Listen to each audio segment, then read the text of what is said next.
Hey there, I'm Katie Cat, and this is our weekly AstroTarot for the new moon in Aquarius. Today we are also actually experiencing an annual solar eclipse. It happened around 4 o'clock this morning. Today is Tuesday, February 17th, 2026, and we have some interesting things happening in the sky. Eclipses tend to be times of drastic new beginnings and endings. The endings kind of foretell of new beginnings. That's their nature. But there's some big shifts that are happening this year, and that's largely because we have some outer planets that are shifting into new signs. So they're going into some different energies, and we are starting to experience those shifts with each and every passing day. We are experiencing an eclipse today because the sun and the moon are around a close degree to where the north node is. Whenever the sun and the moon are going to be close to the north or south node, we will experience either a lunar eclipse or solar eclipse. And right now we have the north and south node along the axis of Pisces, which is where we see the north node, and Virgo, which is where we see the south node. They're always at 180 degrees. And so we see here by looking at this diagram that near this degree of the north node, we just are having Venus pass over that degree today. We also had Mercury that passed over that degree a couple of days ago. We see the sun and the moon at close degree towards the end of Aquarius, and then Mars is in close proximity, kind of right behind there. We have Pluto at 4 degrees of Aquarius. Then we see that we have Neptune and Saturn both now just going into the sign of Aries. They're not going to back into Pisces, so they'll be in that energetic for the times to come. We have Chiron also in Aries. We have Uranus, which is at 27 degrees of Taurus, and then we have Jupiter over here around mid-degree in Cancer. It is currently visibly looking as if it's moving retrograde, and it will start moving direct again in March of this year. It tends to spend about a year in each sign, so it'll be in Cancer for roughly another 6 months. And then that circles us all the way back to the south node that is in Virgo. Now keep in mind, whenever planets go over different degrees, whether or not it affects you and your life is dependent on whether or not you have any planets in your natal chart that line up with those degrees. Interestingly enough, Sunday, I was traveling home over a pass, and right as I passed through a small town and started to gain speed again, I hit an elk with my car. And I've been kind of in a state of shock for the last couple of days from the whole thing. And I feel very lucky and very fortunate that I did not have more damage or more trauma that happened based on just how it maneuvered around my car. Because if it had like broken all the glass and I had been stuck on the side of the highway in the dark, it would have been a lot harder of an experience. But it did knock out my power steering, but I was able to make it home just going straight. I didn't have to turn my wheel. But really the only reason why I'm bringing this up is because, interestingly enough, exactly 7 years ago on the exact same day, February 15th, I was in another car accident that totaled my car at that time. And that time it was a dump truck that actually veered into my car in the city. And so this brought up some inquiry in my mind and some interest. I wanted to look and see what was going on that day in 2019 and that day in 2026. And I drew some interesting conclusions, because what was going on ultimately was that there were alignments that were square alignments with some of my natal placements, and then there are also trine alignments with those natal placements. So while I was in a challenging situation and I got into a car accident, I ultimately made it out okay and ended up in a better situation even from it. I have a 23-year-old car right now and I needed a new car, but I wasn't likely going to be able to sell it for anything. So it's interesting that now I have to get a different vehicle. And at that time, I had an expensive car I was making payments on, and I couldn't afford it. but the accident basically paid off the car and they took it, but I no longer had a payment. So it kind of saved me that way. And so I mention all of this, because I think it's super interesting, and I feel like it is useful to look at your chart and know where your placements are so you can have a better understanding of kind of some things that you might be dealing with. And also to point out that even though you might have some challenging things, the universe aligns in such a way that it can also be supportive and helpful at the same time it gives you challenges. So I have seen that in my own life through different circumstances, enough so that I can kind of take a couple steps back and take pause whenever something that seems really intense happens, because I realize that it might be a big shift that is occurring ultimately for my best interest, even though it is difficult to navigate at that time. So with that said, I just kind of want to get that off my chest, because I did have a friend and client ask me about that with my accident that just happened a couple days ago. And just touching on that, because I have a lot of planets in Scorpio. So all this stuff that's in Aquarius is square all of my natal placements in Scorpio. And then Uranus, which is the planet of unexpected, unavoidable change, is direct opposite my planet of Mars right now. So, you know, you can kind of get a sense of the flavor of what's going to happen by way of energy and action or support based on the planet that's transiting your natal placement, and also whether it's in a square relationship or if it's in a trine relationship or a sextile relationship, because ultimately it's those angles that are lending the energy of ease or friction to that alignment. So I hope that makes sense, and that it's interesting to you, because I think it's super interesting. I thought it was very odd that I had an accident on the exact same day, 7 years apart. And I looked at the placements, the years in between, and they were not as challenging. In fact, like one alignment with one of my placements by Venus actually opened up me getting a new car at one point. So, you know, strong placements with Mercury tend to deal with vehicles and travel.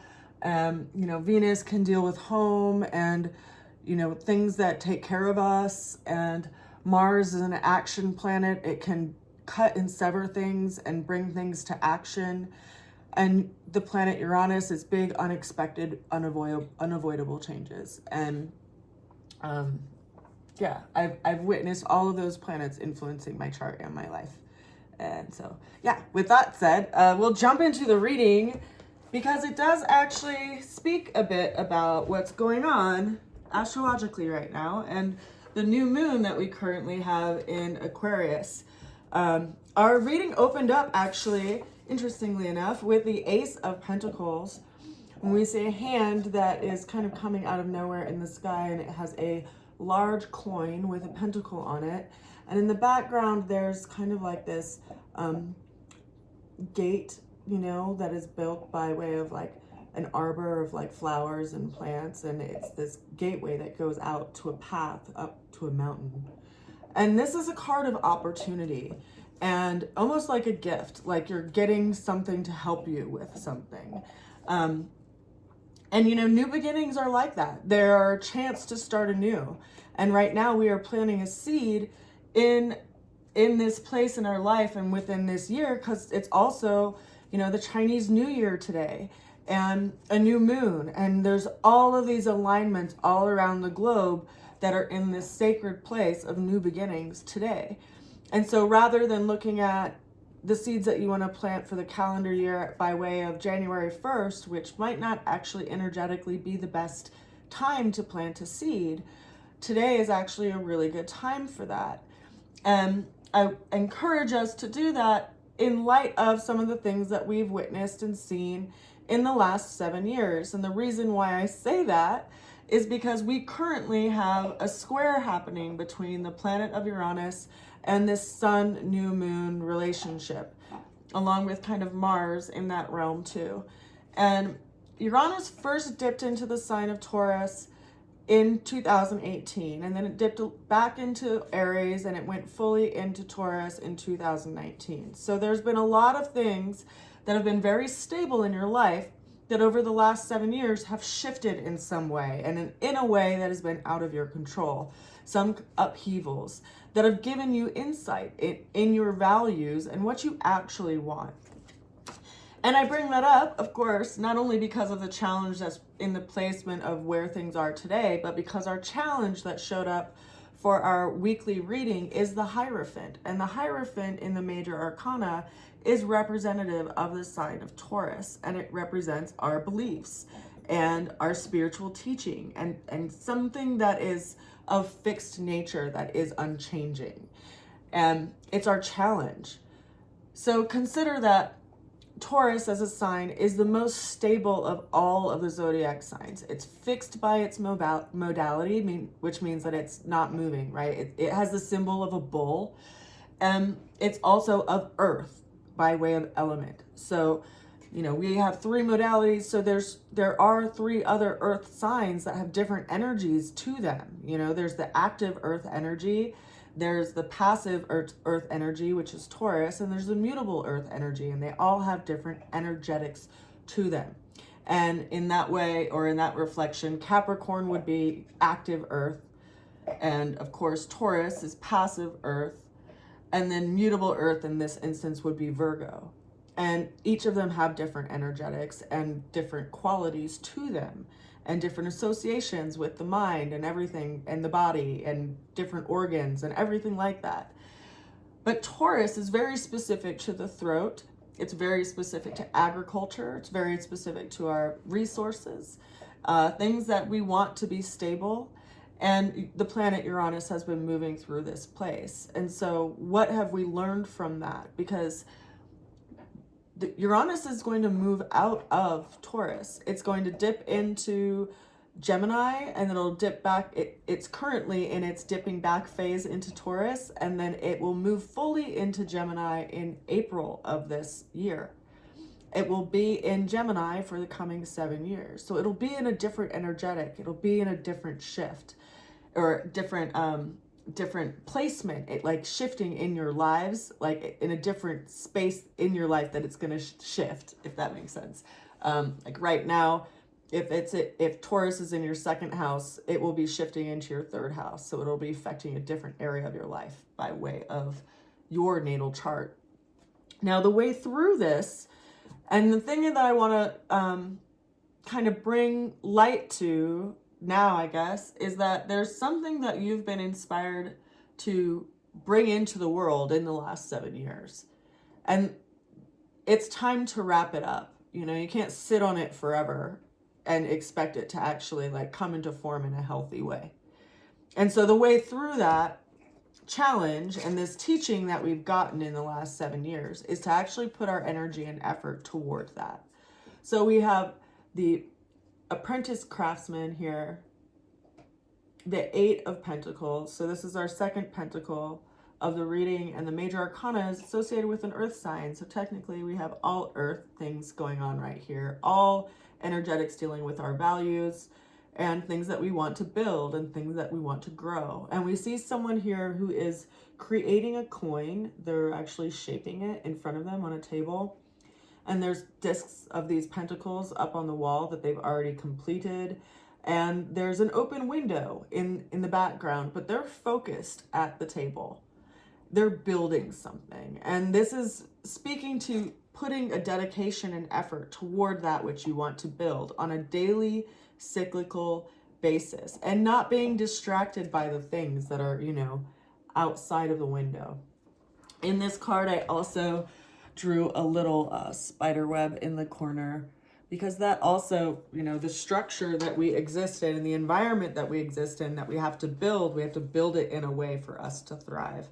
And we may have to rebuild something, considering that something else wasn't working necessarily in our lives before. But it's going to take time and it's going to take effort. Now, when it comes to the ultimate outcome, we have 4 cards that came through for today. The first of which is the 6 of Wands. So we see a person who is sitting on a horse. There's a bay laurel wreath at the top of the wand that they're carrying, and there's people kind of in the background watching them walk away on this horse. And this is someone who's moving forward based on past successes. So there's something that we've been learning that we have to move on from. There's something that we've gathered that may not be the place that has the most nurturing soil for us to grow what we need to grow, whether that's, you know, by way of relationship or job or environment or daily routines and behaviors. There's something that we have to let go of, and we always have to let go of something to put our energy towards something else. There's a limitation just by the nature of each and every day. There's a limitation by way of where we can put our attention. And as much as everything in life wants more from us, we have to start asking ourselves where we feel it's valuable to put our time and attention and energy, and walk away from that which is not fulfilling us in any capacity. And this is someone who is doing that. They're moving forward based on past successes. Now that card is clarified by the Page of Cups. Now this is interesting to me because this is a Pisces governed card, the Page of Cups. And we see someone who's looking into a cup, kind of being reflective. And in the cup itself, if you can see, is a little fish that is reflecting or looking back up at the person. And fish can symbolize our spiritual nature. So something that we're reflecting on in ourselves. And Pisces is associated with our spiritual search as well. But it's interesting to me that this card should come up because we have our North Node currently, all of us currently have the North Node in the sign of Pisces, and it is being transited right now by Venus and Mercury. And then we'll soon have the moon in just, you know, literally a couple days, as well as the sun actually shifting into the sign of Pisces.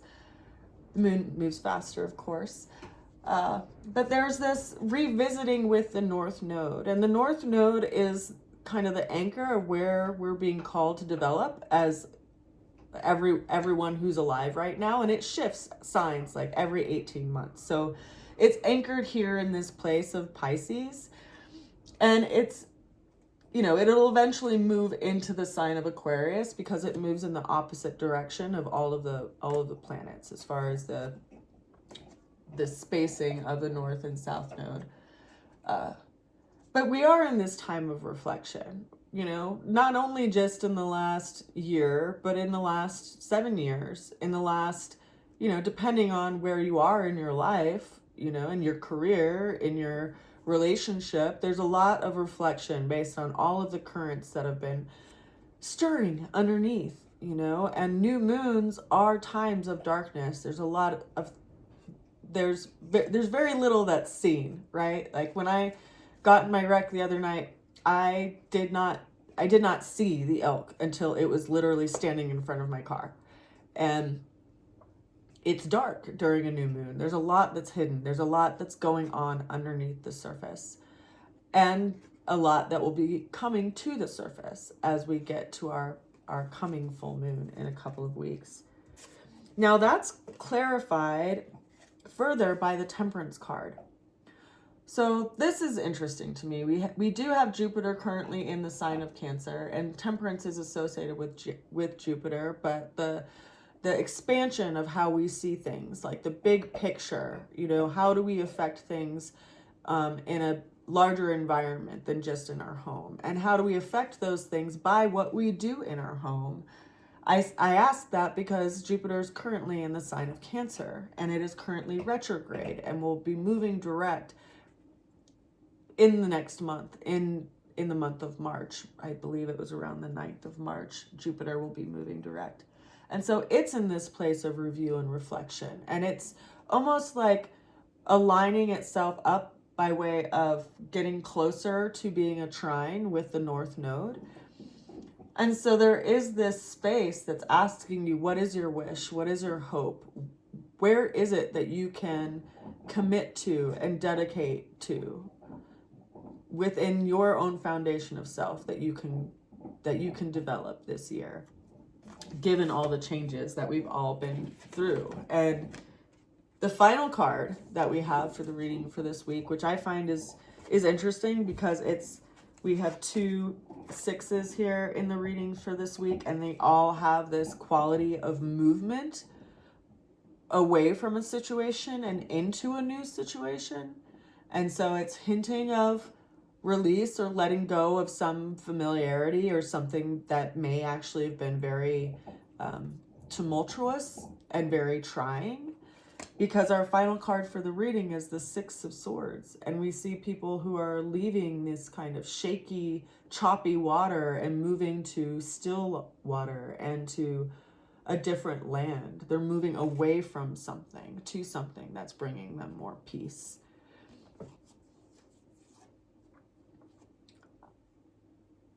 Life is interesting, man. You know, if we sit and visit with ourselves and watch and observe where our thoughts go, where our routines go every day, how we respond to situations, how we might respond to situations differently depending on how we navigate through our day, you know, like what's the quality of ourselves we bring into our day. And I bring that up, I guess, because, you know, I've been through a lot of stress in the last couple years, and my stress levels started peaking again recently pretty intensely, just like with what my demands are with like my regular job. And then I got in this car wreck, right? Or that my car got totaled, and I'm having to deal with that. And it's like my nervous system has basically like tapped out because I don't have the energy to be stressed. And it's just a really interesting thing to observe in myself. And so, you know, I've just been trying to really ground and like walk my dogs every day, like twice a day, and ground everybody because they can feel it. And make sure that, you know, I eat good every day, and instead of like doom scrolling every day and getting really upset, see the puppy knows, she knows whenever I'm upset. And this is Lucy, by the way. Lucy, I am like fostering, and she is trying to win me over to be Yoda's buddy, but I'm fostering her for Yoda's vet, and so we're seeing how that goes. But she's super sensitive. She's super sweet, and she knows when I'm upset. But yeah, I think life is just calling us to task and making us recalibrate right now as far as our daily routines and what we do. And I know that life is doing that for me, and there's nothing like, you know, hitting an elk to give you a wake-up call of like how stressful life can be sometimes, and how essential it is for our own well-being to not let ourselves be swept away with things that are completely out of our control. So yeah, I love you lots. I hope you're well. If you want to learn any stuff about astrology, keep watching. You know, or interesting facts about my life, I guess. But I do send you a good wish on this new moon and this new lunar year and this new beginning. And I send you some blessings to nurture your seeds of what you are growing and building this year. Much love to you. Bye for now. Mwah.